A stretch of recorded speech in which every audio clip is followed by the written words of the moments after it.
Avec nous, Marielle de Sarnez, tête de liste centriste pour l'Île-de-France, pour l'élection européenne de dimanche. Bonsoir. Et merci d'être avec nous, invité de Preuve par 3 que vous propose Public Sénat en association avec l'AFP et Dailymotion.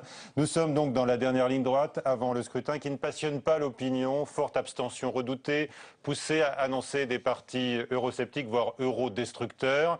Mais cela n'entame en rien, bien sûr, votre foi dans l'Union. Ça la renforce peut-être même, peut-être. Et avec moi ce soir, Déborah Claude de l'AFP et Perrine Tarnaud de Public Sénat. Mais avant même les résultats de dimanche soir, est-ce que vous estimez enregistrer en fait déjà un échec, Marielle de Sarnez, avec l'indifférence des électeurs ?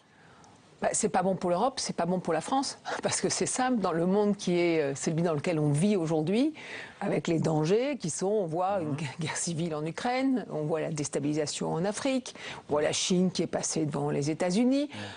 On a vitalement besoin d'Europe. L'Afrique, de la Chine, là on parle de l'Europe. C'est la différence à l'Europe. Mais j'y arrive. La seule question, c'est de savoir si on veut une Europe plus unie ou une Europe moins unie. Est-ce qu'on veut une Europe plus forte ou une Europe moins forte?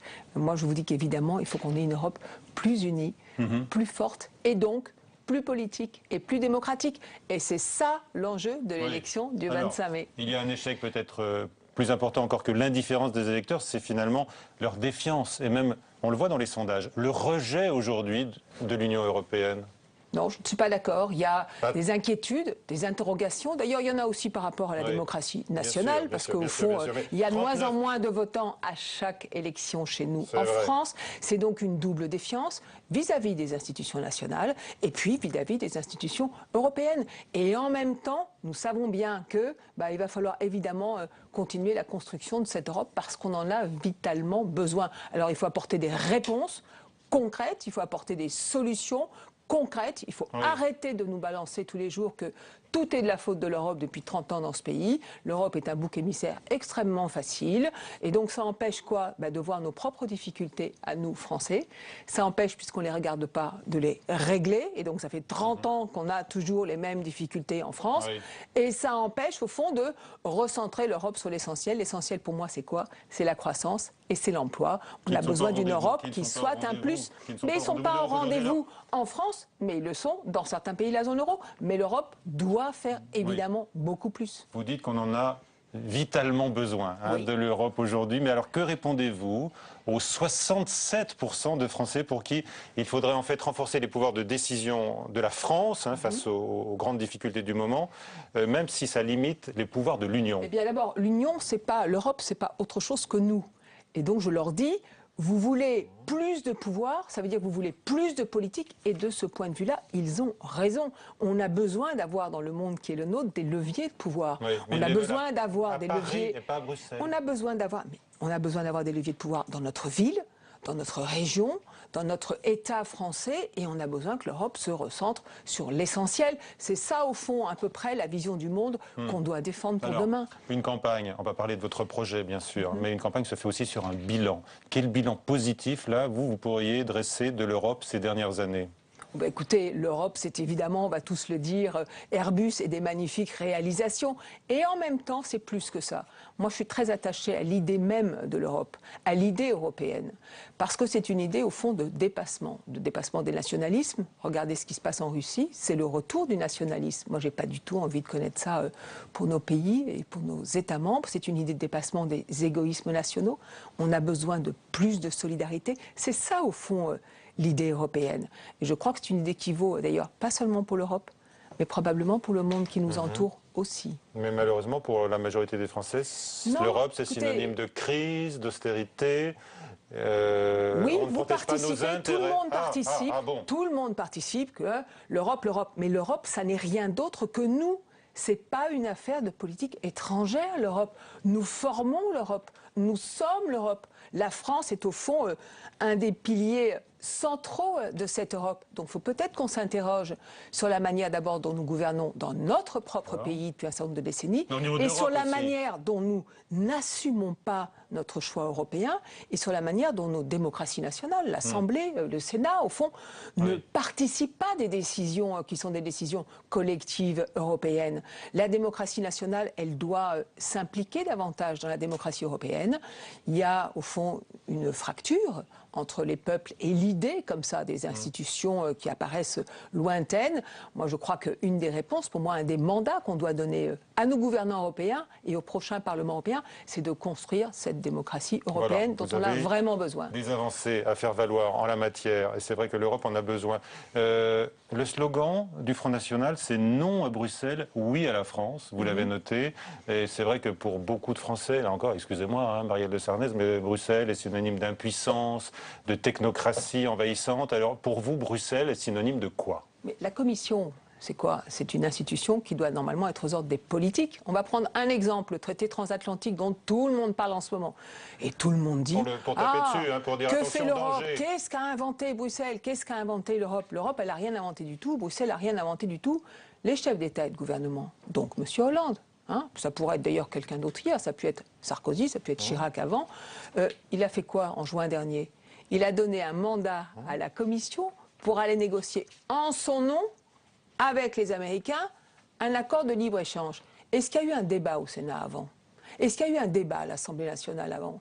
Est-ce qu'il y a eu une conférence de presse de François Hollande pour expliquer qu'il y allait avoir, au fond, des perspectives et que c'était important de connaître les lignes rouges, de prendre en compte la défense des intérêts des Français? On a entendu le chef de l'État dire qu'il fallait conclure et des Européens. vite. Est-ce qu'on a eu des débats préalables en France? Non. Et donc vous voyez bien que la responsabilité française, elle est très importante dans le processus de décision.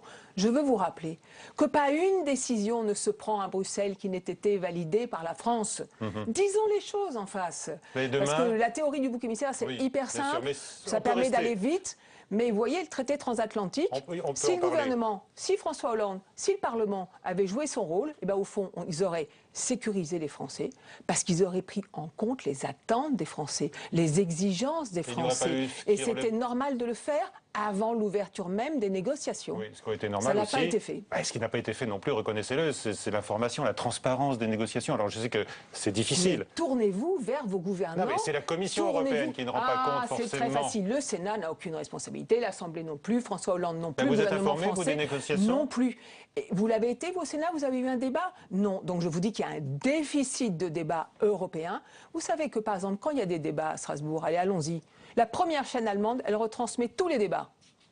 Tous les débats. Vous êtes une chaîne parlementaire, vous retransmettez tous les débats des sessions de Strasbourg? Beaucoup. Enfin, certains. Non, je vous pose une vraie question. Non. À la vérité, non. La première chaîne allemande, elle le fait tous les jours. Alors, la démocratie européenne, ça doit évidemment, on doit pousser un certain nombre de changements de nos institutions. Pour moi, on doit élire demain, après-demain, un président ou une présidente de l'Union. On doit clarifier, rendre plus lisibles nos institutions. Mais chacun a sa part de responsabilité dans tout cela. Alors on peut rester quand même un peu sur le traité transatlantique. Les négociations viennent de reprendre d'ailleurs aux États-Unis. C'était lundi. On agite beaucoup de peurs, beaucoup de fantasmes sur l'environnement, sur la sécurité sanitaire de nos aliments, etc. Est-ce que pour vous, on fait peur volontairement à l'opinion? Il y a plusieurs questions. D'abord, est-ce que cet accord de libre-échange qui veut essayer de favoriser le commerce sera vraiment utile pour les Européens et les Américains? Moi, c'est une question que je me pose, donc pour l'instant, je regarde. Et après, je me dis, j'ai trois grandes questions. La première question, c'est celle de la démocratie. Donc oui, on aurait mieux fait de parler du mandat avant et de savoir quels étaient les intérêts vitaux des Européens avant de donner un mandat à la Commission. Et ça, c'est notre gouvernement français qui n'a pas fait son boulot. Ça, c'est le premier point. Deuxième point sur la question du contenu, c'est la question qu'on appelle des normes, c'est-à-dire des standards, au fond, qui sont les nôtres à nous, Européens. Il vaut mieux les définir pour essayer de gagner des parts de marché. On a des normes de très, très grande qualité en Europe, en matière environnementale ou sanitaire ou sociale. Certains vous diront, on a des normes beaucoup trop exigeantes. Je ne le crois pas. Je pense que c'est une avancée pour les Européens, je pense que c'est une protection pour les Européens. Mais toute la question de ces futures négociations, ça va être, est-ce qu'on conserve cette qualité de normes ou est-ce qu'on les rabaisse? Évidemment, il ne faut pas les rabaisser. Donc on a la possibilité de dire non. Il faut les conserver. Bon, on a la possibilité de donner un mandat plus précis que ce qui n'a été fait. Et évidemment, à terme, de dire non, pas seulement au Parlement européen, le Parlement européen, les parlements nationaux, redisons-le, et le gouvernement français. Alors, les ténors ont été assez peu audibles durant cette campagne, Marielle de Sarnez. Je vois François Hollande, Alain Juppé, François Fillon ont défendu la grande idée européenne. Et vous-même, dans votre livre, par exemple, Vous faites référence à Mitterrand, à Giscard. C'est incroyable, non? Écoutez, d'abord, Giscard, c'est bien, parce qu'on n'est pas loin du 19 mai. Hier, on a fêté le 40e anniversaire de 1974, et on s'est retrouvés à quelques-uns. Et c'était bien agréable. Je vais vous dire, chez les présidents de la République française, je considère que les deux présidents de la République française qui ont eu une vision de l'Europe, c'est effectivement Valéry Giscard d'Estaing et François Mitterrand, et que depuis, franchement, c'est plus tout à fait au rendez-vous. On a eu des présidents plus ou moins européens. Je ne peux pas dire qu'ils ne le soient pas européens. Mais entre être européen, s'accommoder de l'Europe, et puis porter une vision de l'Europe et une vision de ce que la France attend de l'Europe, vous voyez bien qu'il y a une immense différence. Ça, c'est pas terrible. Alors dimanche se joue également le remplacement de José Manuel Barroso, après 10 ans à la tête de la Commission européenne. Oui. Et vous défendez le bilan global de l'Europe depuis le début de cette émission. J'ai pas eu le sentiment de défendre comme ça. Vous dites arrêtons d'accabler, de voir toutes les institutions comme le bouc émissaire. Mais quel bilan vous tirez de... Moi, je n'ai pas voté pour M. Barroso, ni la première fois, ni la deuxième fois. J'ai un candidat qui s'appelle Guy Verhofstadt, qui est le candidat de mon groupe, qui est le groupe parlementaire du centre au Parlement européen, qui est l'ancien Premier ministre belge, 10 ans Premier ministre belge. Ça apprend le consensus, c'est important de savoir gouverner la Belgique. Il était pressenti il y a 10 ans pour être président de la Commission, et puis il a été rayé. Vous savez pourquoi? Parce qu'il était trop européen. Eh bien, je trouve que ce serait pas mal, 10 années après, peut-être, de le nommer. Mais au fond, qu'est-ce qui s'est passé? Les chefs d'État et de gouvernement, dès qu'ils voient quelqu'un qui peut éventuellement leur faire un peu d'ombre, dès qu'ils voient quelqu'un, on va dire, de talentueux, d'énergique, d'expérimenté, de compétent, ils disent « Ah non, non, non, non, non, non, ça peut être dangereux pour nous ». Et donc, c'est évidemment pas un bon système. Là, pour la première fois, les partis politiques européens ont prédésigné un candidat à la présidence de la Commission. Notre candidat pour le centre, c'est Guy Verhofstadt. Je pense que vraiment, là, avec lui, l'Europe avancerait et que les citoyens s'y retrouveraient beaucoup mieux. Et c'est vraiment l'outsider, hein? Pardon? C'est l'outsider. C'est l'outsider, oui, mais comme on nous raconte à longueur de journée des bêtises, c'est-à-dire le Parti socialiste vous explique, vous allez voir, il y aura un Parlement européen de gauche, l'UMP vous explique, vous allez voir, il y aura un Parlement européen de droite, et que l'un et l'autre racontent des carambistouilles, des mensonges, ils disent des choses absolument fausses. Parce que, figurez-vous que, pour vous c'est un gros mot le compromis. Non. Pour moi c'est pas un gros mot. Figurez-vous que le Parlement européen, c'est pas l'exacte reproduction de l'Assemblée nationale française. Il n'y a pas de majorité. Il n'y a pas d'opposition, c'est pas le scrutin majoritaire, c'est la proportionnelle. Et donc il y aura, on va dire, 80 qui seront europhobes et contre l'Europe, sur 751 parlementaires. Et ensuite, il y aura un corps central et large, comme c'est toujours, des conservateurs européens jusqu'aux socialistes, en passant par le centre. Et je pense que franchement, Guy Verhofstadt, c'est celui qui peut être le plus compatible avec ces trois grands courants politiques. Alors, il mène campagne actuellement partout en Europe, évidemment. Il est de passage à Paris, Guy Verhofstadt. Avant d'accueillir Déborah Claude de l'AFP, le reportage sur ses pas de Julien Cholin. Il débarque tout droit de Bruxelles et il espère bien convaincre les Français. Guy Verhofstadt est le candidat des centristes à la Commission européenne en campagne dans un pays où les eurosceptiques ont la cote, à gauche comme à droite. C'est ce qu'on voit partout en Europe, c'est que les partis classiques courent derrière les eurosceptiques. C'est l'hypocrisie, mais plutôt l'opportunisme politique. On pense, courir derrière Marine Le Pen ou Mélenchon, ça va aider à garder notre force politique. Et ça, c'est une grande erreur. Certes, le centre affiche un programme tourné vers l'Europe, en proposant par exemple l'élection d'un président européen au suffrage universel, une stratégie économique et commerciale commune, y compris en matière de fiscalité. L'UDI Modem suggère également de construire les bases d'un droit du travail européen ou encore une régulation commune de l'immigration avec la création d'une police des frontières européennes. Pas question pour autant de jouer les porte-étendards absolus de Bruxelles. Du côté des Verts, on assume la ligne fédéraliste. Du coup, pour ce sénateur écologiste, les centristes tiendraient un double discours et leur programme en serait la preuve. J'ai rien trouvé sur l'Europe fédérale, je suis désolé. Le mot est occulté, c'est reconnu d'ailleurs dans une interview par Madame de Sarnez, qui dit effectivement nous n'avons pas utilisé le mot Europe fédérale. Alors quand Daniel Cohn-Bendit parle de fédéralisme, Guy Verhofstadt lui préfère le terme d'intégrationnisme pour ne pas paraître eurobéat. Les mots ont un sens et pour cause. Selon un sondage paru ce dimanche, près de la moitié des Français se diraient déçus de la construction européenne. Résultat, en ce moment, les fédéralistes auraient plutôt tendance à raser les murs. Voilà, donc c'est parfois difficile de s'assumer totalement européen sur le plan sémantique, on va en parler. Non, je ne suis pas du tout d'accord avec vous. Moi, je suis totalement européenne. Je suis pour une Europe intégrée, plus unie, plus forte. On peut rester 2 secondes sur le mot fédéraliste si vous mettez dans le débat. Je voulais vous présenter Déborah Claude qui nous a rejoint pour alors l'AFP. Bonsoir, Déborah. Alors je vous écoute, je réserve mon allons-y sur le fédéralisme et puis ensuite je peux poser mes questions après. Moi, je ne rase pas les murs. Voilà, crevons l'accès sur le crevons l'accès.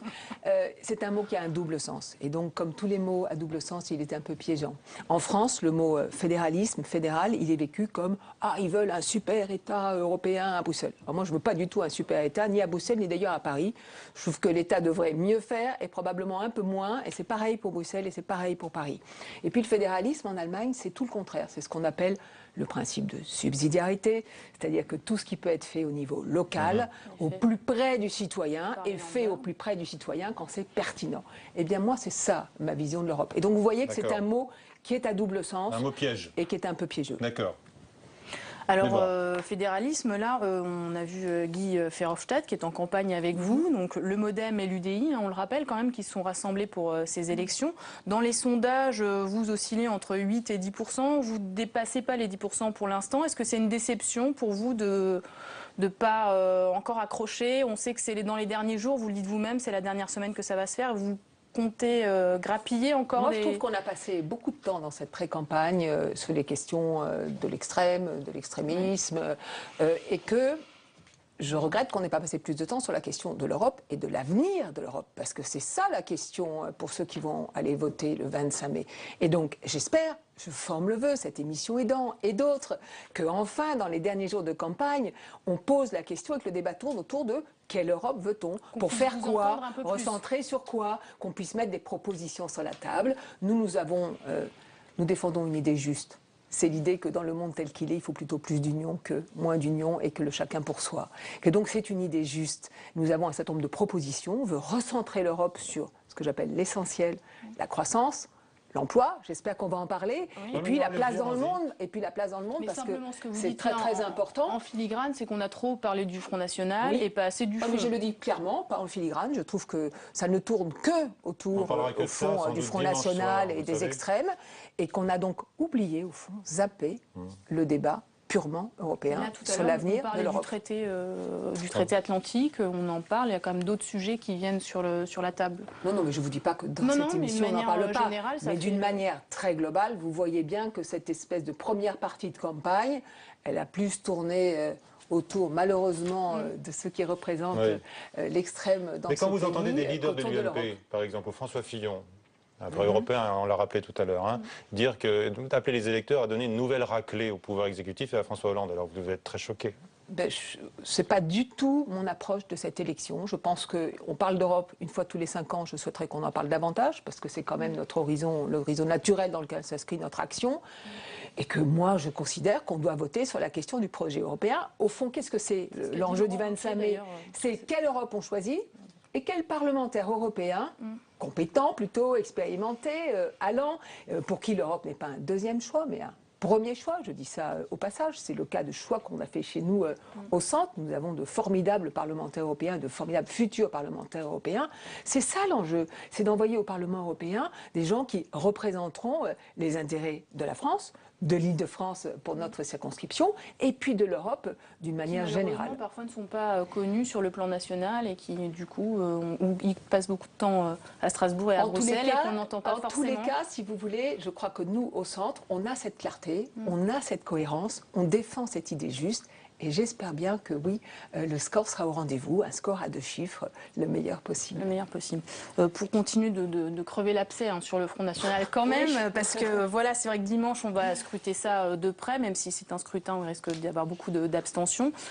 Pour vous, ça va changer quelque chose s'il est en tête par rapport à l'UMP? D'abord, je forme le vœu qu'il y ait le moins d'abstention possible. Je vois bien que UMP, PS, tout ça, ça les arrange assez bien. Ils veulent, au fond, il faut la campagne sur des affaires nationales françaises, parce qu'ils sont gênés aux entournures, l'un comme l'autre, sur les questions de fond et sur les questions européennes. Ceux qui ne sont pas gênés aux entournures sur les questions européennes, comme nous au centre, qui sont clairs, qui sont cohérents au fil du temps, au fond, qui savons qu'il faut poursuivre, parachever, améliorer la construction européenne. Nous parlons d'Europe parce que justement, il n'y a pas de division chez nous. Et donc ça c'est très important. Donc je souhaite vraiment que tous les électeurs, pour qui l'idée même d'Europe, de construction européenne est importante et pour qui cela fait sens chez eux, se déplacent et viennent voter le 25 mai. C'est extrêmement important. Alors ensuite, vous me posez la question sur le score du Front National. C'est pas pareil. Moi, je viens de dire, il faut que les Européens viennent s'exprimer. Aujourd'hui, on a eu des grands Européens qui se sont exprimés. On a eu par exemple le PDG d'Airbus qui a fait une lettre à tous ses salariés pour dire combien l'Europe était une chance. On a eu le représentant des agriculteurs français qui a fait la même chose la semaine dernière. C'est intéressant, ce sont des signes que je trouve très encourageants. Sur le Front National, moi je vous dis quelque chose de très simple. Cette élection, c'est une élection à la proportionnelle. C'est la seule élection où on peut exprimer clairement son choix. C'est la seule élection dans laquelle il y a du pluralisme, parce que le mode de scrutin français, en particulier les scrutins majoritaires, sont des scrutins très bipolaires. Il y a du pluralisme. Votez pour vos convictions. Votez au fond pour l'idée que vous vous faites de l'Europe pour les années qui viennent et pour vos enfants. C'est ça pour moi qui compte, beaucoup plus que tout le reste. Que l'interprétation qui pourrait être faite. Mais le Front National, parce que du coup, les extrêmes. Oui, mais parce que, je veux dire, on passe notre temps à commenter Madame Le Pen dans cette campagne. Eh bien, vous, les médias, nous, quelquefois, parce que vous nous posez les questions, les heures de passage des uns et des autres qui sont multipliées par 10 ou par 20, ça va bien. Vous êtes plaint beaucoup de ne pas être représenté dans les médias, que Guy Verhofstadt ne soit pas suffisamment invité. Les extrêmes ont été beaucoup représentés et que tout le débat tourne autour d'eux. Alors moi, je vous demande une chose, c'est que les derniers jours de campagne, le débat tourne autour de l'Europe et pas autour de Madame Le Pen. Alors, qu'est-ce que vous proposez, par exemple? Qu'est-ce que vous dites aux électeurs, aux Français qui s'inquiètent aujourd'hui en raison du chômage galopant, du dumping social qui existe à l'intérieur des frontières de l'Union? Je leur dis une chose très simple, c'est qu'il faut mettre fin, oui bien sûr, à un agenda de la convergence dans les 5 années qui viennent. Il faut que les chefs d'État et de gouvernement acceptent de se mettre autour de la table et de se dire qu'on est obligé de mettre fin aux inégalités fiscales et sociales. Je vais donner un exemple, l'impôt sur les sociétés. Vous savez qu'en Irlande, l'impôt sur les sociétés est à 12,5%. Un grand nombre de grandes sociétés, en particulier américaines, ils sont basés parce qu'au fond, c'est de l'optimisation fiscale. Et puis en France, on va avoir le même impôt sur les sociétés à 33% ou à 38%. Et donc la convergence, c'est quoi? C'est de faire monter le taux qui est en Irlande et de faire baisser probablement le taux qui est en France pour aller vers un taux moyen. Mais par exemple, sur les salaires. Par exemple, travailleurs détachés, c'est exactement la même chose. Vous avez les travailleurs détachés en Europe qui sont payés au salaire du pays dans lequel ils sont employés, mais les charges sont celles du pays d'où ils viennent. Eh bien, nous proposons quelque chose d'extrêmement simple, c'est de payer les charges du pays dans lequel ils travaillent. Et donc, l'Europe des solutions, elle existe. La question, c'est la volonté politique des uns et des autres, en particulier des chefs d'État et de gouvernement. Et c'est pour ça que je dis que c'est important que les Européens viennent voter le 25 mai. Parce qu'il faut qu'ils obligent les chefs d'État et de gouvernement à avancer sur cette Europe qui soit plus politique, plus efficace, vraiment au service de la croissance et de l'emploi pour les Européens. Quand le Premier ministre, hier ou avant-hier, je crois, dit « l'Europe, c'est la solution », Manuel Valls, vous êtes aussi d'accord avec cette... Alors après, il faut aller jusqu'au bout. Ça veut dire qu'il faut arrêter de raconter en France que tout ce qui ne va pas, c'est l'Europe. Ça veut dire qu'il faut tenir le même discours à Paris et à Bruxelles, ce qui n'est absolument jamais le cas. Ça veut dire qu'il faut arrêter de dire « oh là là, il faut lutter contre la dette et le déficit parce que Bruxelles nous y oblige ». C'est stupide. Parce que c'est faux. Même si Bruxelles n'existait pas, il faudrait qu'on lutte contre la dette et le déficit. Il n'y a pas une famille française qui sait qu'elle peut vivre au-dessus de son niveau de vie. C'est exactement la même chose pour la France. Mais cette Europe, elle doit apporter un plus en matière de croissance. Par exemple, on a besoin d'une politique industrielle européenne. Et l'affaire d'Alstom, elle est très intéressante de ce point de vue-là. Normalement, les chefs d'État et de gouvernement auraient dû avoir une vision stratégique, s'ils étaient un peu visionnaires, et se dire, tiens, il y a Alstom. Tiens, il y a Siemens. Eh bien, peut-être si on avait la volonté politique de faire coopérer ces deux entreprises magnifiques, on aurait deux entreprises de taille mondiale. Une pour tout ce qui est ferroviaire, TGV, et une pour tout ce qui est énergie. Alors, et c'est ça, moi, que je veux. C'est une Europe qui fait de la stratégie, c'est une Europe qui défend une vision. Et qui érige aussi de temps en temps des protections. Vous en avez parlé sur le plan social il y a un instant, Marielle de Sarnez, mais votre candidat, donc Guy Verhofstadt, il est partisan, lui, d'une libéralisation accrue. Il veut parachever le grand marché. Pas du tout. Sur les marchés, si, il cite les marchés de l'énergie, de la téléphonie. Alors, il dit marché de l'énergie. Moi, je dis, ça veut dire politique commune de l'énergie. Est-ce qu'on a besoin d'une politique commune de l'énergie? La réponse est oui. Est-ce qu'on peut continuer à dépendre éternellement, soit d'un côté des Émirats, soit de l'autre côté de la Russie et de M. Poutine? Eh bien non. Qu'est-ce qu'il a dit, Guy, ce matin, dans une radio? Il a dit, par exemple, on produit de l'énergie solaire en Espagne. On ne peut pas l'acheminer dans un autre pays de l'Union européenne. C'est ça que nous voulons. C'est faire des choses de bon sens, avec, au fond, qu'on gagne notre indépendance énergétique et même notre autosuffisance. Et ça, ce serait sacrément intéressant pour l'Europe. Mais je viens de vous répondre exactement avec l'exemple concret qu'on a utilisé, qu'il a utilisé ce matin. Autre question aussi sur le programme. Vous êtes très attaché à la démocratisation. Vous prônez l'élection au suffrage universel d'un président. Là, il y a 5 candidats en lice pour la présidence de la Commission. S'il sort quelqu'un d'autre du chapeau, quelle sera l'attitude du Parlement? Comment ça va se passer? Parce que cette hypothèse n'est pas complètement levée. Jacques Delors a dit il y a 2 jours, je crois, on ne pourra pas aller au clash institutionnel. Mais il y a cette rumeur qui court. Écoutez, je crois que si les chefs d'État et de gouvernement ne comprennent pas que la question numéro 1 en Europe, c'est pas celle tant de son efficacité, tout ça c'est très important, hein, mais la première question c'est celle de la démocratie. Et au fond, qu'est-ce qui s'est passé entre les peuples et l'Europe? C'est qu'ils ont eu le sentiment, les citoyens, que les décisions se prenaient sans eux. D'ailleurs, c'est souvent la même chose dans leur pays, hein, donc c'est une défiance qui s'accumule. Et donc, si les chefs d'État et de gouvernement ne prennent pas conscience de ça, c'est que franchement, ils ne voient rien du tout. Et donc, il y a une urgence en Europe. La première urgence européenne, c'est d'avancer vers plus de démocratie. Et vers plus de démocratie, c'est par exemple de choisir effectivement un de ceux qui sont candidats. Celui qui est au centre, là, Guy Verhofstadt, il me plaît parce que c'est celui qui peut faire travailler ensemble, au fond, la famille des conservateurs que Jean-Claude Juncker représente et la famille des socialistes que Martin Schulz représente. Ils y arrivent déjà. Écoutez-moi bien, mais bien sûr qu'ils y arrivent déjà. C'est pour ça qu'on vous rappelle. Avec vous aussi. Avec nous tout le temps. C'est-à-dire que nous sommes le groupe central qui faisons quelquefois les différences de majorité, justement, au Parlement européen. Donc on a un rôle très important. Parmi les gens de qualité et européens avec qui vous pourriez travailler, Pierre Moscovici, c'est une bonne idée pour... Ça, il faut demander à François Hollande. Moi, je lui demande une chose à François Hollande, déjà. C'est qu'il nomme un homme et une femme. Comme ça, on pourra choisir et on aura peut-être la parité au sein de la Commission, parce que c'est aussi une question importante. Pour l'instant, c'est mal parti. Merci. Oui, Déborah. Une ultime question, allez-y, Déborah. si je puis me permettre. non, mais plus franco-française sur votre alliance UDI-MoDem. Est-ce que effectivement, si vous faites un score moyen, voire médiocre dimanche, d'abord, je pense que si ça on va fait remettre en cause. Avec un score à 2 chiffres et des députés compétents élus, je pense que ça sera quelque chose de bien dans les temps dans lesquels nous sommes. Et donc, je pense que c'est ça. Je pense que c'est ça qui va se passer. Et ensuite, notre alliance, elle doit évidemment perdurer. Si on était satisfait de la vie politique française telle qu'elle se déroule depuis 30 ans, on n'aurait pas fait ce rapprochement des centres entre Jean-Louis d'un côté et François de l'autre. On serait restés chacun séparés dans notre petite chapelle. Ceci n'a plus de sens. On a besoin de changer la vie politique française. Et pour ça, on a besoin qu'il y ait une offre nouvelle au centre de la vie politique française. Et pour cela, il faut peser. Et pour peser, il faut être unis. C'est comme pour l'Europe. Première étape, donc, dimanche prochain. Merci, Déborah. Perrine Tarnaud arrive. Merci. Et on va se poser la question suivante. Est-ce que François Hollande regarde plus que jamais les centristes, vous venez de rappeler votre positionnement, comme une possible force d'appoint? La question s'adresse d'ailleurs particulièrement à vous, Marielle de Sarnez, parce que je me souviens des contacts étroits que vous aviez noués avec le Parti Socialiste. Je me souviens d'une réunion à Dijon, quand même. Parti Socialiste, non, jamais, merci. Moi, je suis UDF et MoDem depuis toujours, donc je ne suis pas socialiste. On voit ça avec Samir Dechir.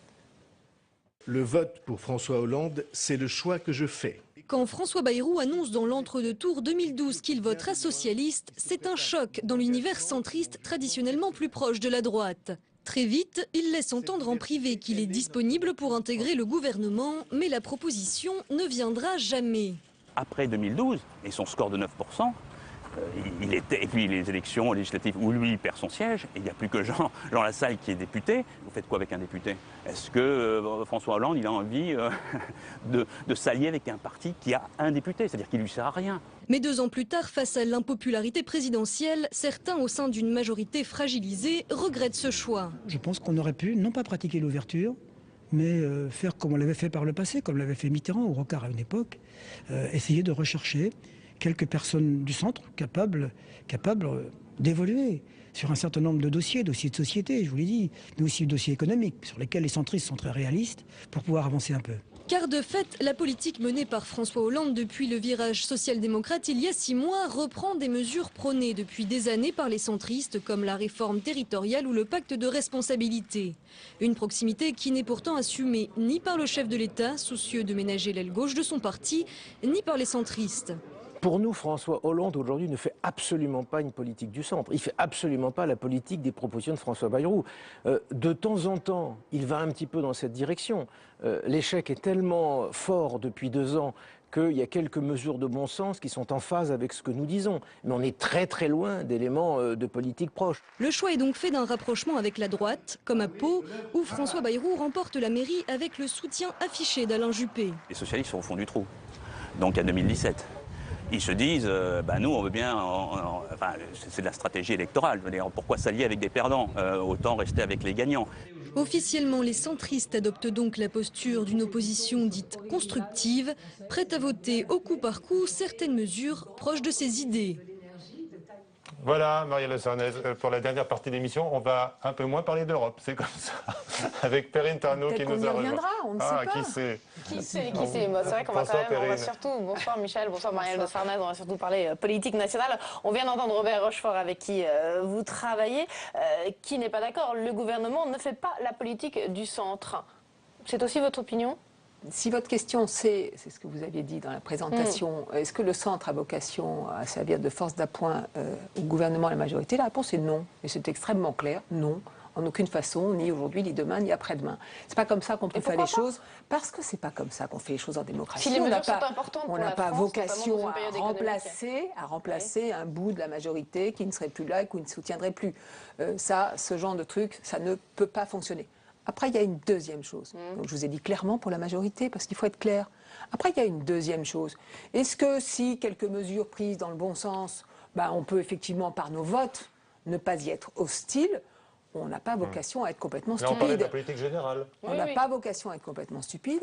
Et donc, une opposition constructive, c'est une opposition qui est en mesure de regarder si, quelquefois, des initiatives vont dans le bon sens. Pourquoi le groupe centriste s'est abstenu, justement, sur le plan de Manuel Valls? Il s'est abstenu comme un signal positif, parce qu'il trouvait que ça allait dans le bon sens. Voilà, ça, c'est une attitude, au fond, assez civique, d'une opposition qui est là, exigeante, et qui en même temps, quand le gouvernement va dans le sens de ce qu'elle souhaite depuis des années, dit plutôt, écoutez, c'est pas inintéressant. Mais moi je dis ça avec prudence, parce que toutes les réformes annoncées, pacte de responsabilité, réforme des collectivités territoriales, j'attends vraiment de voir économie de 50 milliards. J'attends vraiment. On pourrait quand même se dire que dans une période économique difficile, en situation de crise, il puisse y avoir des alliances qui se nouent entre des partis qui n'ont peut-être pas tout à fait l'habitude de travailler ensemble. Nous, ça fait 20 ans qu'on plaide pour que le redressement du pays se fasse par un contrat directement et clairement devant les Français avec plusieurs forces politiques, comme ce que Schröder a fait en Allemagne, ce qu'aujourd'hui Angela Merkel fait. Donc moi, vous prêchez une convaincue. Simplement, les institutions de la Ve République aujourd'hui ne le permettent pas. Et deuxièmement, les attitudes des uns et des autres ne l'ont pas rendu possible. Des uns et des autres, vous voulez dire, parce que il faut rappeler. Qui a fermé. Qui finalement a fermé la porte. Il a choisi au fond d'être prisonnier. François Bayrou qui a fait des offres de service. Non, pas d'offres de service. Mais c'est vraiment pas comme ça qu'il faut parler de la politique. Je crois pas. Mais quand même, je ne le ressens pas de cette façon-là. Plusieurs fois dans cette émission François Bayrou, et je me souviens de lui sur ce plateau il y a 2 ans, après l'élection de François Hollande, il tendait quand même la main à l'actuelle majorité.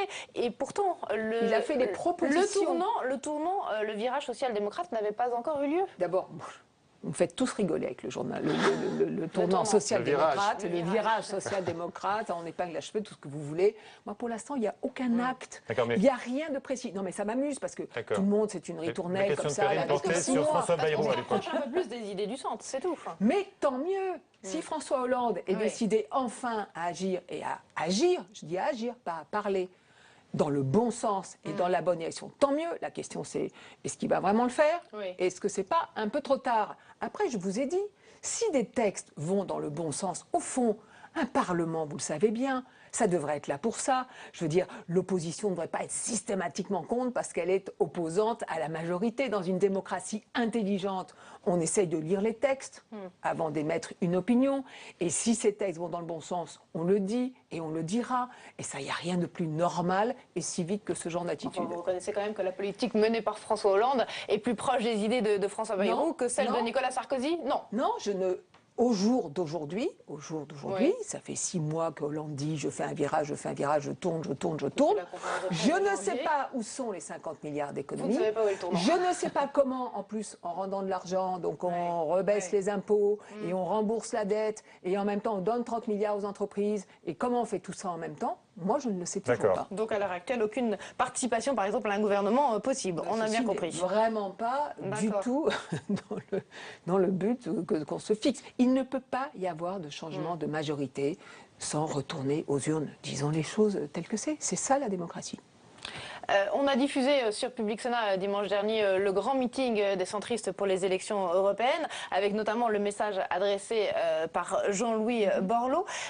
Est-ce que vous pensez définitif le fait qu'il ait fermé la porte à tout retour pour lui en politique? Je ne le crois pas. Mais bon, c'est vraiment... Alors là-dessus, c'est...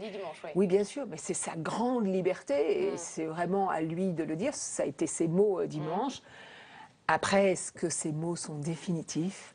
Est-ce que ceci évoluera quand il ira mieux? On verra, on peut l'espérer.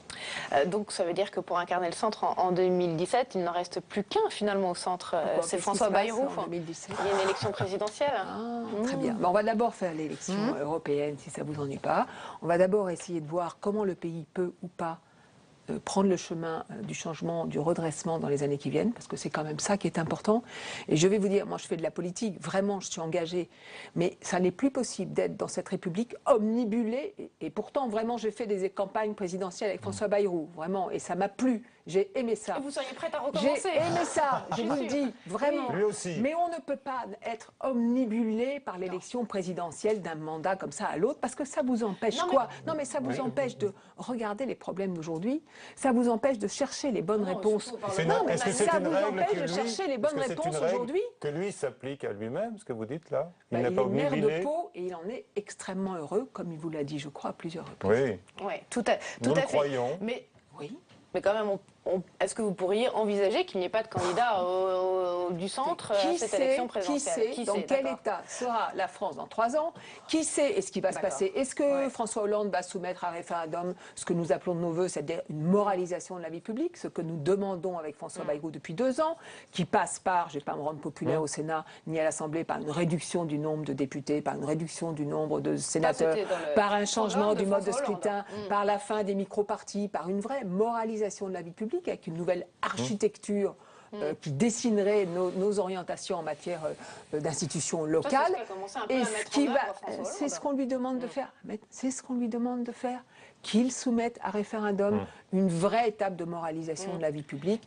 Ça aidera beaucoup. Comme on parle de référendum, la droite, l'UMP, demande un référendum sur toute la réforme de la décentralisation. Est-ce que c'est aussi votre position? De 2 choses l'une. Soit les élus sont prêts à voter des réformes qui les mettent eux-mêmes en cause, j'en serais très heureuse, j'en suis pas sûre.